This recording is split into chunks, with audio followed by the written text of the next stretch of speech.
to ideas remaking the world. COVID has had a devastating impact on education.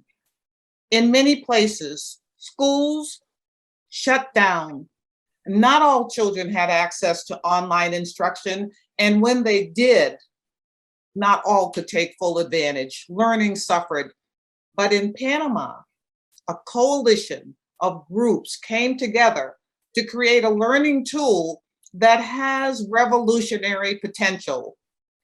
Joining us from IWF Panama is Nanette Svenson, Executive Director of the Center for Education, to share her idea, one that is transforming educational equity in Panama and has the potential to do the same all over the world. Welcome, Nanette. Thank you, Priscilla, and thank you to all the incredible IWF women joining us today. I'm Nanette Svenson from IWF Panama, and it is an honor to be here presenting an idea to remake the world. Mobile literacy. What's up, remote reading? A low-tech innovation to get kids reading wherever they may be. If you can't read, it is hard to learn almost anything.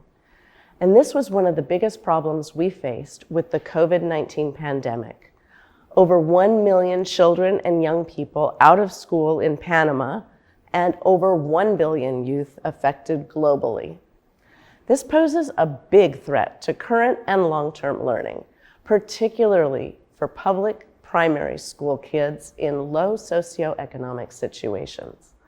These children are in their early years of schooling, mastering basic skills like reading that form the foundation for all other learning. So time out of school often means backsliding on these basic skills and reversal of past progress, especially when there is little connectivity or reading material available at home. Now, most families in Panama's public school system do not have computers or tablets or internet connections in their homes, but almost all do have cell phones. That gave us an idea. Our mobile literacy idea presents empirical evidence on a low-tech strategy for remote learning via cell phone that significantly improved public primary school reading levels in Panama during COVID-19. As co-founder and director of Panama's Center for Education Research, I got to lead this year-long pandemic literacy project, bringing together local experts, all of them women, by the way, from leading national entities, and I got to guide the design and implementation of this daily reading program. How did we do it? We worked with Panama's Ministry of Education and 60 volunteer teachers nationwide, also nearly all women, incidentally, who had among them 500 students in grades 2 to 6. We utilized mobile phone technology through the teachers' and the students' families' cell phones, WhatsApp Messenger, a free Facebook-owned instant messaging service that is now on nearly every Panamanian cell phone and is the most popular mobile messaging app in the world. We incorporated rigorous teacher training with literacy professionals, researcher mentoring and coaching for all teachers, along with daily and weekly phone and video call follow-up throughout the project, and high-quality, grade-appropriate short story reading materials. We collected, processed, and analyzed over the 3 months quantitative data for statistical analyses and qualitative information from the teachers, students, and parents that were participating. What did we find? We found results that far surpassed our expectations. We found reading levels improved. They did not just hold steady, which was our goal at the outset of the project. In just 8 weeks of daily reading on their parents' cell phones, we saw a 15% overall improvement across grades in words per minute read, with an average of 33% improvement in grades 2 and 3, where children are just starting to hone these basic reading skills, and improvements of up to 40% in some cases. We also found high retention rates of nearly 90% with all participants, which is almost unheard of in research projects. We found cost effectiveness. We had no budget for this project. So by using simple, familiar, user-friendly devices and tools that participants already had available, we generated very low cost. We also found that habit breeds success. With consistent daily habit of dedicating just a few minutes to reading, that proved to be enormously important. The implications of all this are encouraging for replicability in Panama as well as the rest of the developing world, in and out of school, with reading and with other subjects as well. We've been disseminating these results through local press and radio coverage, internet, social media, international conferences with global audiences like this one, professional publications, academic articles, and a book chapter coming out soon in a global text, conversations with other individuals and organizations in Central America, Colombia, and Europe to explore different possibilities for replicability. So what's next? Our hope is to spread the word on how it is possible to promote literacy with a cell phone and about 15 minutes of daily reading practice almost anywhere in the world. The idea is not rocket science, but it does have the potential to transport more of our children to another universe. Thank you very much. Outstanding. Thank you, Nanette. I mean, just think that's the silver lining of COVID is that technology has accelerated more innovation. And one of the things since the pandemic began is that online learning, it hasn't worked for everybody because kids haven't been able to consistently participate.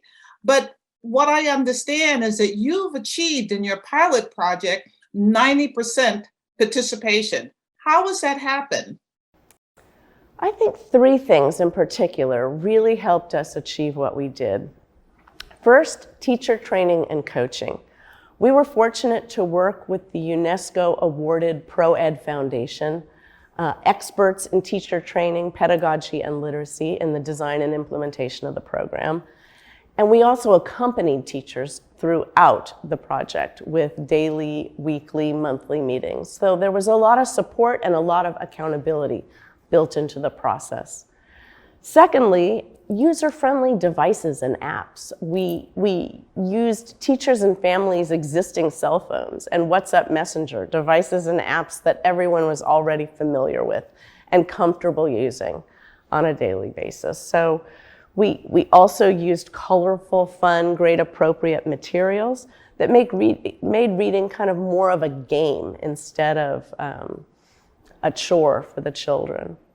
And 3, we didn't have any competition. We began this program at the start of the pandemic when there was a complete lockdown in Panama. Most businesses were closed, no schools were open, no online instruction was operating, and most public school children had little to no reading material available to them at home, and parents had very little in the way of instruction available for their children. So people were very willing to participate, and that was lucky for us. We were the only game in town, so to speak.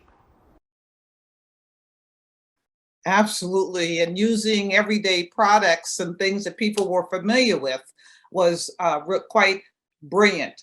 Your approach clearly has great promise, and I'm wondering, what do you think it's going to take for it to be widely adopted? Scalability in Panama and everywhere will depend on a couple of key components. First, connectivity. We found that the lack of access to connectivity, either because of infrastructure, number of household devices or cost was the biggest obstacle.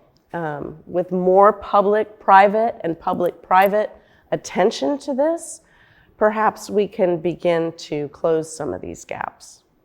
And second, investment in teacher training, coaching, and materials. When teachers get the quality support they need for professional development, which with some sort of system of accountability built into the mechanism as well, it's impressive what can be achieved, even within education systems that tend to perform at a very mediocre level.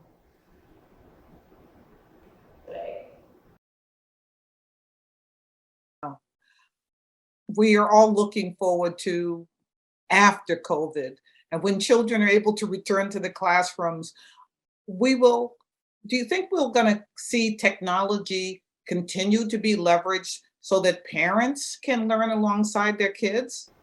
I hope so. But it will take some disciplined commitment. It'll take commitment from public-private alliances that work to provide more widespread and affordable connectivity for everyone, everywhere. It will take commitment from schools and teachers that invest in quality training and materials. And it'll take commitment from families that believe in reading and promote it as the means to accessing other worlds and learning almost anything else. Well, like you said, it's almost like rocket science. Reading transports kids. It opens their future. It opens their eyes. It opens their perspective. Thank you so much for your inspiration and commitment, Nanette. Thank you for sharing your idea. Thank you. The world.